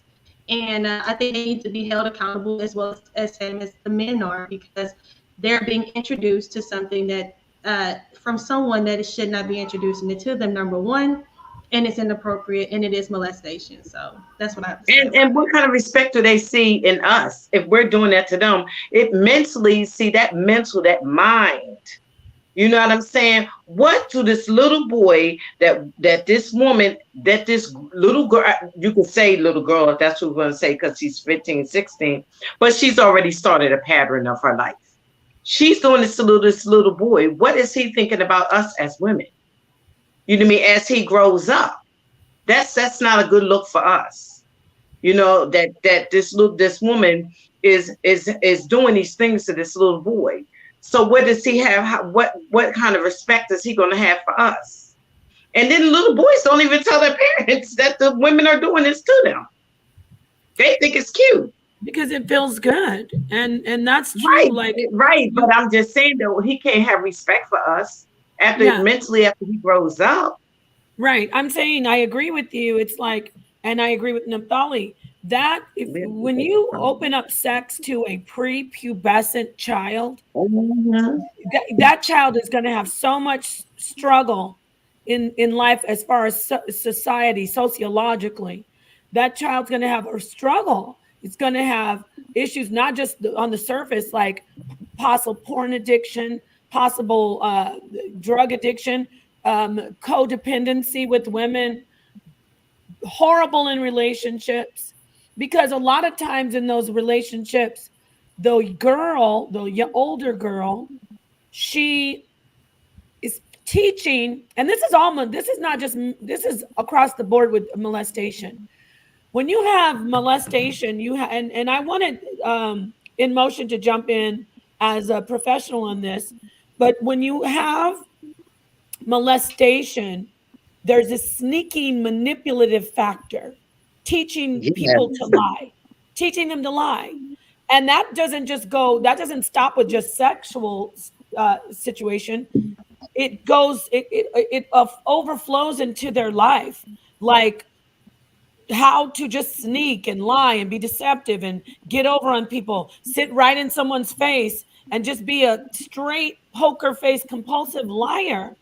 That comes along with a lot of that. Am I condemning? No, I'm not condemning. But these are things that you learn later in life. If you go and get therapy, you say, okay, oh, the reason I am just lying to people like a compulsive liar goes back to childhood when I was sneaking around and lying. So I'm going to hand this over to you, Motion. I agree with you, Nepal. Is there? Yes, thank you. Professionally, have you seen that where if you have an adult who's got issues with relationships, not just sexual issues, but just lying or being not honest in relationships or narcissistic, can you link that back to the sneaking around? You know what I'm saying, in the child molestation situation, or Yeah. can you articulate that for me? So abuse doesn't happen in a vacuum. So wait, you're gonna have to. You're a little low. So yeah, you're gonna have to scream, like not on screen, but you have to get your volume up. Wait, can you hear me? We can we hear you, but it's really like so abuse doesn't happen in a vacuum. Whoever that abuser is was also abused, or there was abuse. So it's a cycle. So it's more so of breaking a cycle than saying, okay, that person was manipulative. That is what we're faced with. Because if we start to demonize the abuser, like a lot of the time, like the you mean the abused or the abuser? Well, we're demonizing the abuser. Are you saying abuser or the abused person? Yeah, the victim, the person that actually did the abuse. Oh, okay.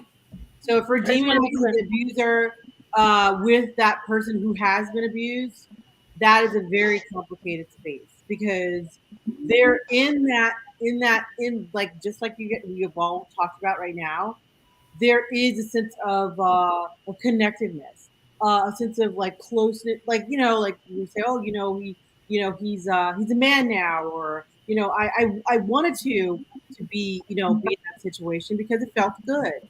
There's a lot of other very, very complicated feelings and thoughts that go into what that child has experienced. And yes, we have to really be very careful in saying, okay, well, you were molested. That person is a bad person, because at the end of the day, it has been a cycle. That person was abused, had been molesting, and it's more working with the client or the child in understanding that they were not in the position of power. They were not in a situation where they made a choice. And I wanted to jump in as well, like with how this connects to what Mahogany was saying, even with the sisterhood and it connects with the brotherhood as well. When we get to the point where we have women that are in the streets, or they're not listening, or they want to be on OnlyFans or anything like that, no one is trying to listen to them to be like, okay, what led up to this point?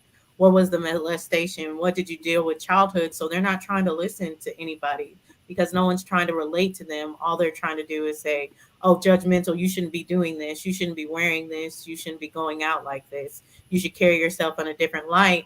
But they don't know that they've been like, even they'll be 16 and be stripping and stuff, like, because they have to make ends meet, or their parents aren't there, so no one wants their backstory. They just want to judge their actions. So that's another thing that happens with the effects of the sisterhood or lack thereof.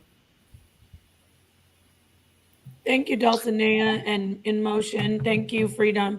Naphtali or Mahogany, you want to add to any of what about the topic of males, the reverse, or anything that we've spoken on? Yeah, I agree with everything everybody's saying, especially what Queen Nepali said about it not mattering, not that it doesn't matter, and that perpetrators should be treated as such, whether it's a woman or a man. But well, I hate the thing of it is to me it's just all bad. So I hate bringing up who does it more and this and that. But when we think about little boys, naturally we think, okay, the perpetrator must be a woman. But a lot of times, and unfortunately, I kind of know this too. A lot of little boys get molested by other males. So, and males within the same family. That's a whole different beast. But I'm trying to say, I feel like there's something very important that I wanted to say. The main thing is just to let your ears be open to children. Let them feel comfortable enough to come to you. Don't ever question them when they say something's wrong, because that does happen a lot more than people think. Like, I've seen it happen. So, just make sure you're always, sometimes people can be judgmental or make a child feel uncomfortable and they don't even realize they're doing it. Oh, you're just, that didn't really happen. But yeah, it could have happened. So they need to be able to feel free, like they can come to you. That's all I wanted to say. Yeah, that you're right, and that's a protective response by those who are the protectors. Right? They don't want to be the one that let their guard down and that child. Right. So they want to be the one that, oh, you're fine, or that didn't happen, and so that in itself is very invalidating for that child, and so the cycle of invalidation it continues, and then they internalize it, so there's something wrong, there's something that I'm not doing right, so basically maybe this is okay that this is happening because I'm the one that's in the wrong here. So there's a lot of invalidation that can happen from those same people that are trying to protect. I want to tell you ladies a story. This is a true story. When I was about, I don't know, I don't even think I was 13, maybe 12 years old. I'll never forget this. I was at my sister's house and I had a little friend that lived around the corner. So I left my sister's house and I went to her house. She went to get something so we could buy something off of like the ice cream truck. So she had told me before we went into the apartment, she said, my stepfather's here. I don't like him, blah, blah, blah. Just ignore him, blah, blah, blah. So I was kind of standing kind of off inside the house, but like right in front of the front door. And he was sitting there drinking a beer, just looking a hot mess. But eventually, do you know that grown man, he came on to me and I was probably like either 11 or 12. And I was so grossed out. I let you know, I was so grossed out. We left the house. He was trying to get me to sit next to him. He said, oh, you're a pretty girl. How old are you? Blah, blah, blah. You ever had a boyfriend yet? Just really uncomfortable, gross questions, right? And finally she came. I was thinking, please, girl, please come on. We got to go. So she came outside. And when we started walking away from the house, I told her what happened. And I asked her, I said flat out, has your stepfather ever done that to you? Because he don't even know me. He did it to me. Has he ever tried anything with you? And she said, yes. Oh. And I'm telling y'all this because it never left my brain. I spoke, we continued to walk and talk. And I said, you need to tell your mother. And she said, I've tried to tell her. She don't listen. She don't think. She just said that, oh, he's drunk, da da da da, and just ignore him. And so that's why I told y'all what I told y'all, because I know that this type of stuff happens. I don't think I saw her because I was only staying at my sister's house for like the summer. So I never saw that young girl again, but it stuck in my mind because I went home and I told my mom the story. And I realized maybe I should have said something more, but to be honest, the mom probably wouldn't have believed me. It just, I think it happens to a lot more than people think. Because if he was bold enough to do that with a stranger that walked through his door 2 minutes, I know he's been probably every time her mom is gone, he's after her, and it's sad. That's And a she got to shame. come home to that all the time. Wow, that is so. I hate to hear that. When I was working at this job, I don't know what was going on. I can't remember, but what I do remember is that I was around a couple of Black women. I mean, not even a couple, it was a few. It was like four of us, including myself, and they all talked about how they all were molested. And I was just like, I'm thankful that that has not happened to me, but just to know how prevalent it is in our community. And it's like a generational thing, because whoever is the perpetrator, no, he's protected. No one's coming out to get these people away from, our children. And I think that we all need to stand up and be a little bit more boisterous, and including these mothers and, the fathers, to protect our children, because that's what's happening. That's why we see a lot of this over sexualization in our community, because it's being introduced to them at a very young age, unfortunately. I could never understand why a woman cares more about staying together and looking like it's a family. You know what I mean? And their child is being abused. Because a lot of times, like you said, you could tell the parents something, but they refuse to believe it because they don't want to, I guess, don't want society to see that their family is not really a family. I don't understand why they would stay with a person that would be abusing their child. It just never made no sense, especially a mother, because she's supposed to be so protected. We'll stay with. Well, yeah, you with a stable, normal, balanced, and most of us can't even imagine. But I think I can go back to what Emotion was saying about the abuser, and then she went into saying how the person in a protective mode, the mom, she'll say, no, it didn't happen and deny it. But then that's not always, I'm going to go back to you, Emotion, and ask you, what if she knows it did happen, but she's still, like what Robin's saying, is just saying no to the child because she doesn't want to stop this love relationship or this happy home?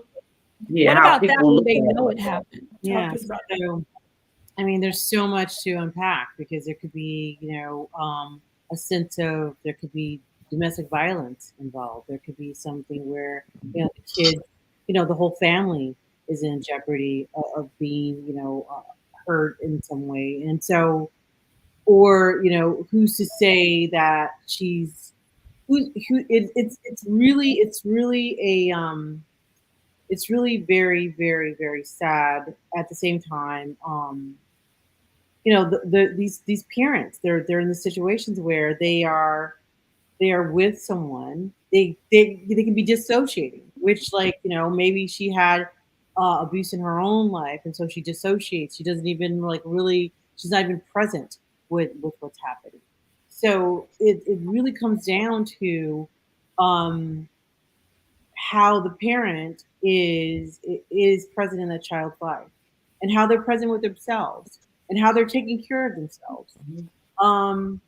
Yeah, it all starts, know thyself, right? It starts with us, with our own sense of urgency, our own sense of being in this in this universe, and that is then going to affect those around us. So, in a Let me ask nutshell, you something. Do you think, I'm sorry, no, Paul, I just want to know, do you think if a child did tell someone else and say that the man was arrested for what he had done to the child.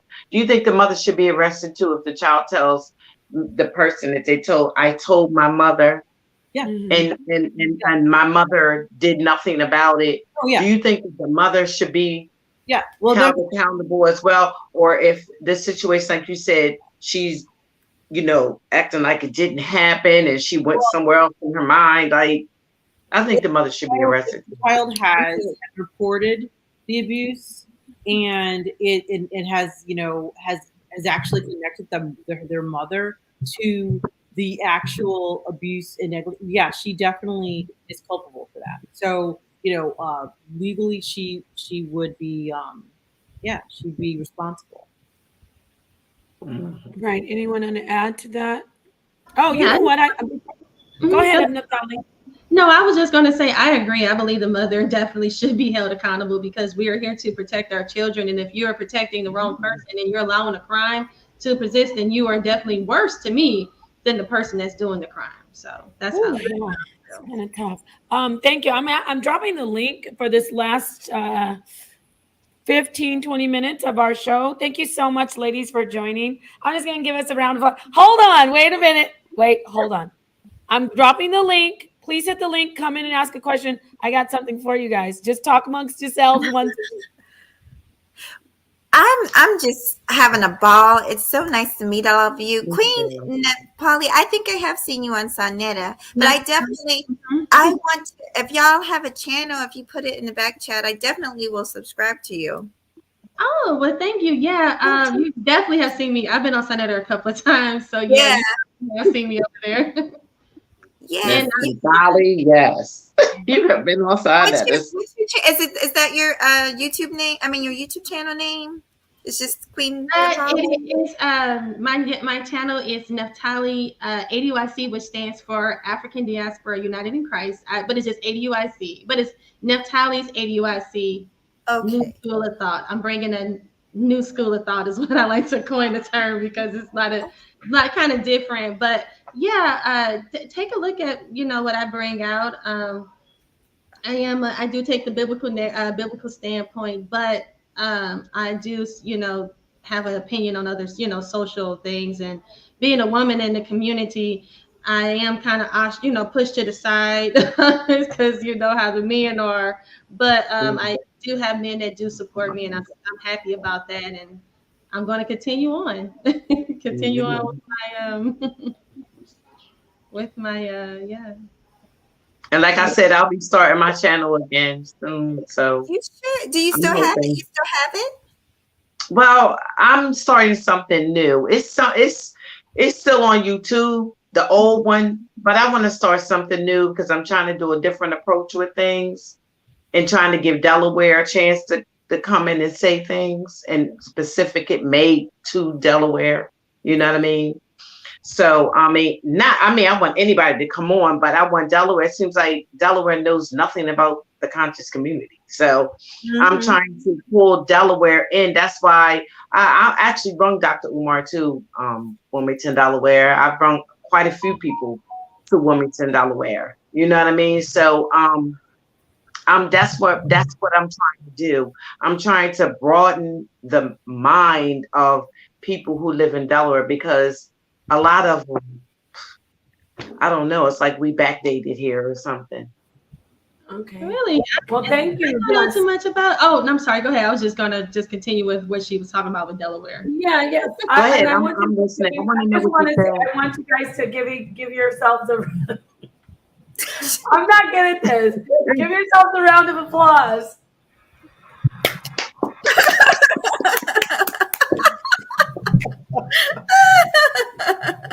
Yeah, so I'm not as good as working the soundboard as everybody else. Peace to King Simon. King Simon, hit the link and come in and give us your commentary.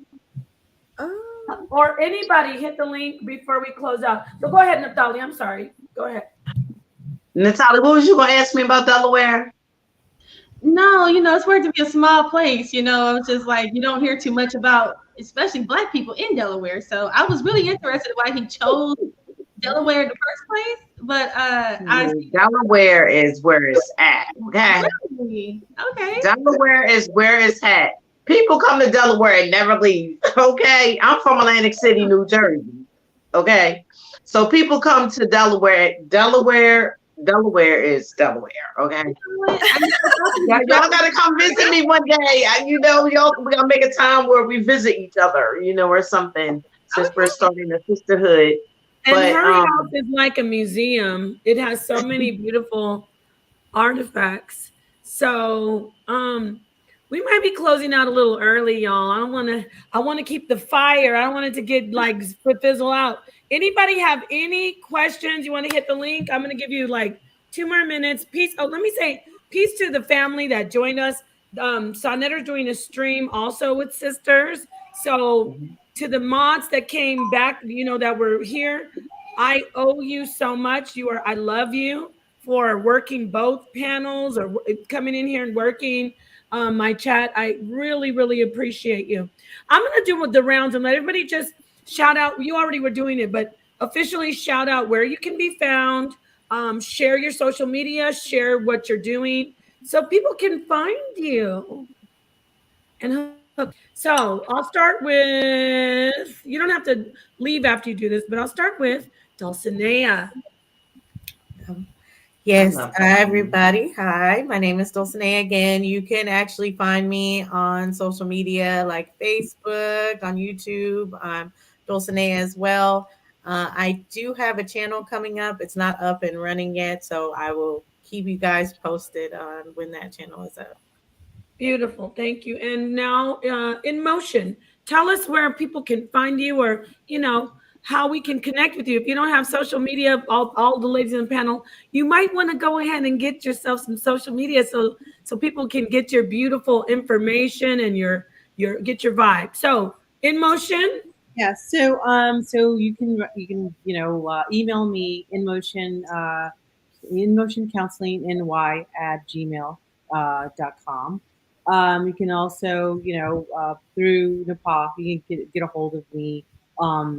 She's my therapist. Go ahead and just let them know. She's doing a great job on that. No, I'm just kidding. No, because she's gonna come on the show regularly. Hopefully, so you can but definitely reach out through that mode. But it's been a pleasure. I have to tell you, you are very amazing women, and I'm honored to have met you tonight. Yay! Thank you so much, Emotion. Look who's joining us. King Simon, the one and only. Peace to you, brother. How are you? Give us your feedback or your input about anything you saw on the show. And this is our first debut show. So how did you like it? Oh, I enjoyed it. Can you hear me? Perfectly. Yeah.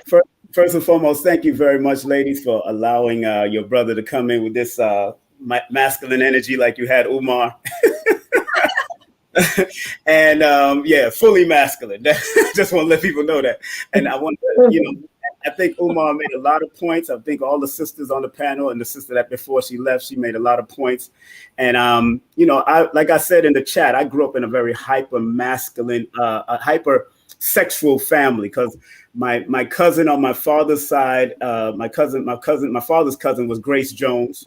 And then on the other side, we had Disco Diva. So I grew up in a party era watching womanizing, watching people having sex with each other and stuff, just sneaking out to go do what we did. And so obviously sometimes we gradually become that because I can admit being a club head and running nightclubs and emceeing parties that most of us took advantage of our powers as men as far as being womanizers and all that. But I also stressed one time that I got fondled by my girl cousin. It wasn't nothing crazy sexual, but I knew that wasn't wrong what they was doing. I knew that was wrong what they was doing. And I didn't look at it as something because when I confronted them about 5 or 7 years ago, they all started crying. Both of them started crying and they said they was molested by cousins or uncles also. So sometimes these things come back in cycles. And we have to pay attention that these things come back in cycles. And, sometimes women will mistreat the boys because of the man that mistreated them and vice versa. Same way. So we got to pay attention to all levels of what's happening, although it happens many more by by men in the society, but none of it is good. None of it is good. I had to be very protective of how I deal with my daughters, how I deal with my sons. And like I said, and I tell my children all the time, although I wasn't the best dad because I was chasing entertainment most of my life after I left the Ansar Allah community, after I left the 5%, after I left the Nation of Islam and all these different communities, chasing entertainment, then coming to realize that this thing was an illusion all the time. I should have stuck to my family and incorporated them into my business. At my older age, at 55 today, I'm feeling good. And my children, I'm connected with my children more better. My ex-wives are all friends of mine. My children's mothers were friends, but it's just about working it out and learning to heal, because heal people heals people, just like hurt people hurts people. So, I strive to stay on that tip. Wow. Thank you for that wisdom. Anyone want, ladies, this is King Simon. He is one of the pillars in the community. He's been around for I was gonna say forever. I don't want to make it like you're old. Yeah, I've been around. I've been to the consciousness since I was 14 years of age. So yes, and he's a master. He's a master numerologist too. I can't leave. Tell people where to find your books. Let them know what books you have and where to find them. All right. Can you still hear me? Everybody can still hear me? You sound clear, crystal clear. Okay. My books can be found on Linktree /King Simon the Numerovator. I call myself the Numerovator because I created a word called numerovation that will be in the lexicon in the next 5 years. They usually add these things to 5 to 10 years. And it's using the science of numerology with the principles of motivation. Oh, man. No, so good. I want to say I've never heard hear that. People. I'm definitely going to use that. I've definitely heard hurt people, but never heal people. So yes, and Dulcinea, remember we had him come into the class. I'm going to be doing another class. They're like, Dulcinea, they're like, we still didn't get our certificates, but you are going to get ready for the second class. So we were all like, okay, yeah, it's coming. It's coming. Here it comes. I wanted to remind him of who I met him, took pictures with him, and all that years ago. Okay, Robin, we know. Stop cloud chasing. No, just kidding. I didn't mean to say cloud chasing. I was meant to say flexing. God knows I did not mean cloud chasing. I was going to ask Robin because there's I meant to say flexing. I meant to say flexing because you know everybody. I did not mean cloud chasing. I meant stop flexing, Robin, because we know you know everybody. So anyway, Robin's gonna beat me up after this. No, Robin knows everyone in the consciousness community. When I said her home is like a museum, I wasn't. One day we have to do a walkthrough. But King Simon, you met Robin before? Yes. Well, he knows me as Sister Freedom. Oh, Freedom. Yes, Sister Freedom. Yes, Sister Freedom. Yes. Freedom. I mean, Delaware, it's full of history. I know Abundance Child been doing the work. Yes, that's great friend of mine. I just did a workshop out there at Drop Squad Kitchen. And anytime y'all go out there, support that vegan restaurant. I see Umar over there sometimes. I know Umar be over there supporting. So enough respect to whatever Umar is doing and whatever he's doing. And I'll bring up to her because she's took on her mother's legacy and passed it on. And I respect the sisters that are doing that business and taking on their legacies and passing it on. And I was right on the phone with Dr. Sabi and Abundance Child when Dr. Sabi said to Abundance Child, she has to do what she has to do with that restaurant. And sure enough, she flipped Molly's into Drop Squad Kitchen. And there it is. History. Wow. And Robin already told me I need to come out there and go to that restaurant. But she also told me about the Sister Abundance. We got to bring her on soon. So yeah, Robin is our link to all of the whoever who is who. So she definitely like cloud chasing. I'm trying to get Kenny Gamble on here. I'm trying to get Luke Mon on here. I know Luke Mon. I know Luke Mon from the I did three records with him. Oh yeah, y'all have a singer. Yeah. Too. Okay. I know Luke Mon when he used to work with Dr. York. That's how I know. Yes.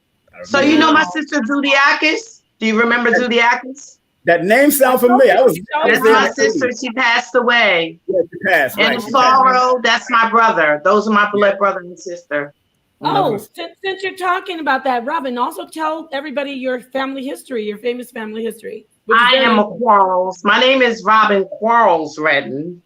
Well, we can wait till another time to do that. no. You already opened the can of Mass. celebrity. I So am. no, go ahead. Just I'm tell. blood related to Langston Hughes, Yes. the Braxtons, Benjamin Quarles, who was a book writer. It's a big Yes. family. We're from So King yes. William County, Virginia. We've done our history, so we are definitely Nigerian, and I guess Native American as well. What like So you said, it's that's it's hard to it's a know. it's a it's a big history. So Yeah. one day I have to get into Yeah. that. I need to Yeah. interview you one day, like a one-on-one. Okay, so going to the but thank you, King Simon. Thank you, Robin. Thank everyone for your patience. Quickly, we have a brother in here. Whoever's back in the back, you need to turn your camera if you're going to be coming on. I would really appreciate to bring you on, but you have to turn on your camera. Peace, Pan Africanism strikes back. Did you want to give us some input about the show? Yeah, I was just like, I listen. I've listened to your show for a long time. I don't really hop on. I just listen, and just in our community, you know what I'm saying. I've been married for like 14 years, 15 years now. Yesterday, and I Wow. just noticed that a big thing in our community is like you got a lot of dudes who be like single, jacked up relationships, kids with people who ain't they wife, and they always got advice about like, oh, this is wrong, this is bad, we shouldn't be doing that. And Excuse me. I just be like, if you so because I look at it like from the mind of a child, right? You could always tell somebody don't do some stuff that you already had a great time doing, right? You came out the other side. You like, don't do this, don't do that. And I just want to ask y'all, do you think there'll ever be a time when the black community will be like, yo, let's honor the people who have done this by getting advice from them versus this like, oh man, I did crime and now I got out of jail and I want to tell you not to do crime. Like when do we get to that point? Because I think everybody has like this, at least some type of like group of people within their community who have always kind of done things right. And that's who they kind of go to for advice. But in our community, it's kind of like the cautionary tale, more so the like, yo, bro, I did it like this, and this, and maybe like you could do things different. Like you can do things like me and then have the same result. I'm just asking. That's a weird question, but I just wonder because, like, and I'm not pointing fingers at nobody, but like Dr. Umar, cool as hell. But who is Dr. Umar married to? Nobody. The brother right here, cool as hell. But who is this dude married to? Nobody. And I'm not judging people. This is not a personal attack, but I'm just saying the way I process information, like most men process, especially young men. I'm always gonna look at things. No one can teach me how to wrestle who didn't wrestle. No one can teach me how to play football who didn't play football. You know what I'm saying? At a good high level. I think that's the problem with our men. We look at like women and certain people, they don't really understand how men look at things. Men look at things like, what have you done that makes you qualified to tell me what to do? And that's just a man's perspective. But I would love to get you guys opinion on that, you ladies. Well, I'll let Did you want to say something, Emotion? Yeah, because it's not just a man, because it's not just a man perspective, but it's part of the it's a trauma perspective. So if there's a thing called the ACEs score where certain adverse childhood experiences then precipitate a lot of physical, emotional, and psychological struggles. And it's having that one, and this has been tried and true in research, that having that one person, that one model person in your life, that role model can make a difference, can actually bolster your own positive, the resilience. That's right. So it's more so again, living in America, we're always looking to the glimmer and the glamour, but we have to look to the teachers and those people that are on the ground every day, the neighbors that are are there to be Right. those role models. Right. And that's where it starts. Like, so Right. I guess that's what, you know. Yeah, that's right. And role models come in different levels. Although I wasn't the best in relationship because what I said and I explained what I came out of in my family. I was born in a nightclub. I came out of a nightclub life. The year I was born, my father opened up a nightclub so he can make some extra money, and then got lost in the sauce with other women. So I seen all of that. So I went, we mimic what we learn. Like if he has a good family, his son is supposed to mimic what he learned. So sometimes sons go the different way. I just had to counsel my own children the other day about because they're married. A few of my boys are married. I had to counsel them to show them that, look, y'all are doing better than me. Do keep on doing, and I'll help you. I use Dr. Alicia's book, Dr. Alicia Watkins' book on relationship, because sometimes we fall down and we can get up, and sometimes sinners can teach some of these young people what not to do. Right. I mean, Malcolm X was called Satan. Malcolm X was called Satan. Suppose we didn't have what he went through his school to be able to tell those brothers in class and teach them and break them down to strive to be at a high level like he was. You got all these people. So let's even Elijah Muhammad was also, a lot of people don't know Elijah Muhammad, but he rests in peace, and Malcolm X rests in peace. Even Elijah Muhammad used to deal with liquor, was into drinking back in the day before he accepted Islam. Yeah. I mean, come on. Then he built a big organization. Yeah, and I agree. Like flipping the script, because guess what?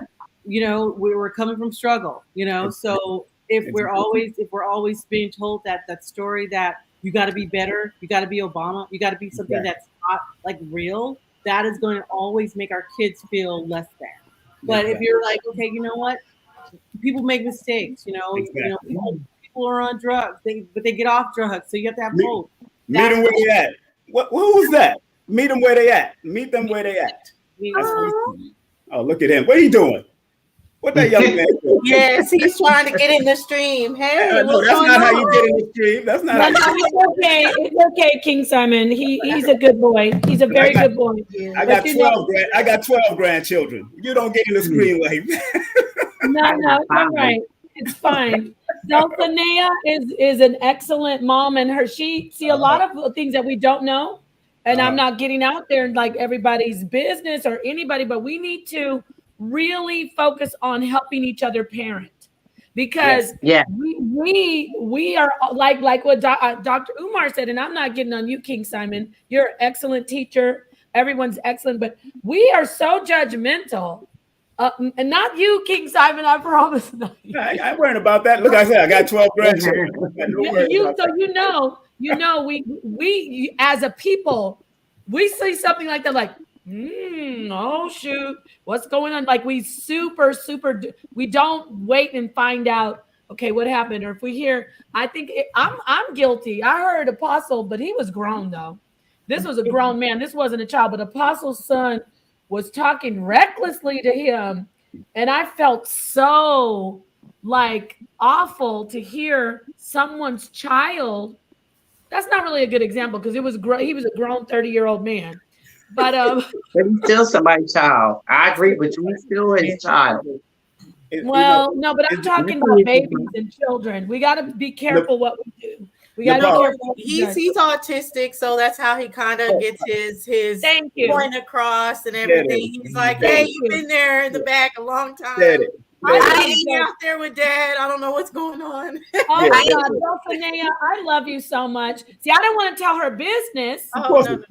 I was very excited to hear Dr. Umar talk about it, and he gave out the number. I was going to get it to you just to actually talk to him about that and dealing with young boys, because like I'm learning through this process how many young Black boys are autistic, and it's a lot of them. So I didn't know that prior to this experience. So now I'm really like learning a lot of things that I never knew before. But I wanted to point that out to Pan-Africanism as well, is that a lot of times the people that don't do wrong, they just not relatable to people that have been done things wrong and made mistakes, and I definitely understand you want that props to be like, I did the right thing. So, give me praise for that, but it ends up more of like the Pharisees in comparison to, and not Exactly. everyone believes that, but with Jesus going into the lower end, and could be Yes. more relatable to that because they're more seeking information because of what they've been through,